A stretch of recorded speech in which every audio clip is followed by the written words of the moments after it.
I'm going to be demoing a technique that Denise Williams does in the spring 2022 goat issue of Ply, which is called Luscious Lock Spinning. So we're dealing with goats. This is all mohair. And it is an article that focuses on core spinning, tail spinning, and lock spinning, right? Variations of those things. So I thought I would do a little live demo about a couple of the techniques that Denise covers. I do my best. So let's get started. All right, the first thing that we're going to do is a tail spinning technique where we're going to take these locks and we're going to create Ys out of them. All right, so we're going to split, let's see, we're going to split it up so that you've got the, well, it's upside down, but you can see this is the butt end, and then I split the lock part into two strands so it's kind of in the shape of a Y. And I'm going to lay a few of these out. I'm going to use a core, and I'm going to make sure I have some in-between fiber. So I have a couple of these locks that are too small or thin, so I'm going to just kind of tease them open because I want to be able to spin, core spin, around my core in between these locks to make sure that the core doesn't show and to give it some nice texture in between. All right, so once I've got those all teased out, then we'll start. I'm going to attach it here to my lindrum, and it's kind of funny because it's not a leader, it's an old yarn.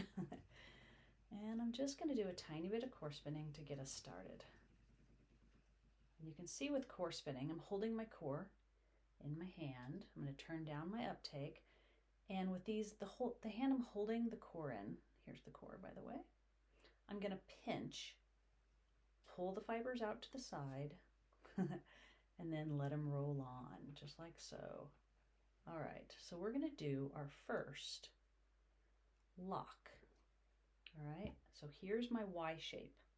All right, so what we're going to do is spin this portion, core spin this portion, the butt portion, onto the core, let this hang loose, and then finish it out with this portion.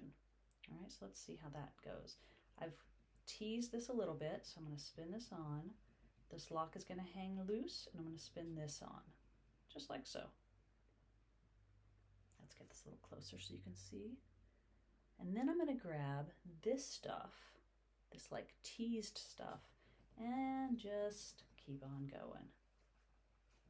All right, let's try another one. Here's one, again, butt end, shape of the Y. Make sure this end is teased out a little bit so that I can spin across it, so it attaches well. Leave this, which one should we leave hanging? I say this one. Leave this one hanging and attach this one.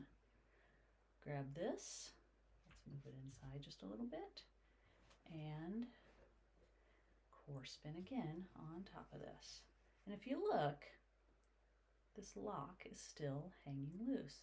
So this is what we're going for. This is the tail spinning, where we break, kind of split the locks, the intact locks, into a Y and core spin them on.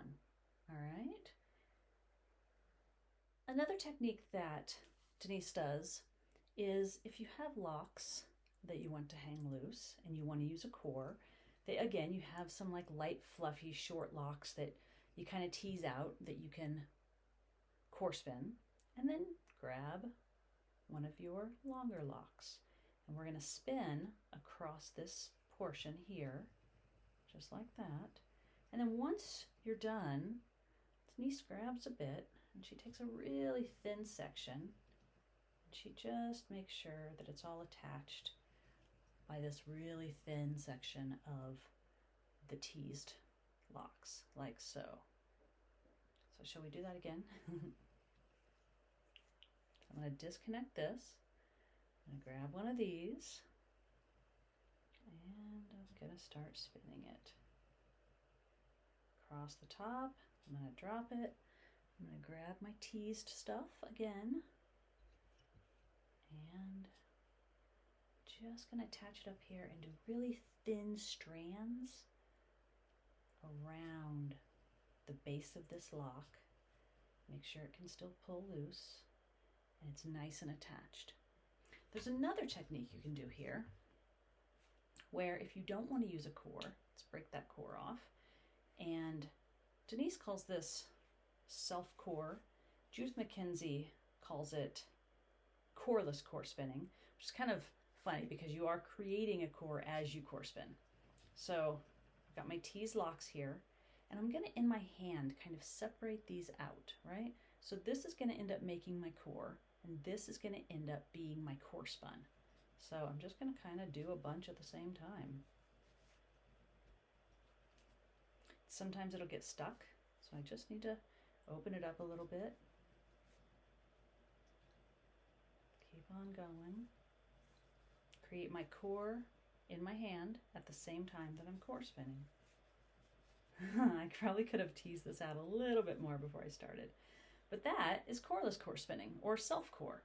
And I still have a long lock hanging down, but mostly you're going for this kind of like texture right here of these open, teased, too short to really do much else with locks. I hope that helped a little bit with your core spinning or your lock spinning, tail spinning. I will say that I am 100% positive that Denise and I don't do it the exact same way. I did my best to kind of demo the technique that she was describing in the magazine. I hope I did it justice. I hope I didn't do it terribly and she's mad, but I don't think so. I don't think she'd be mad about it. But I did my best, and I hope that it helped you a little bit. All right, see you next time.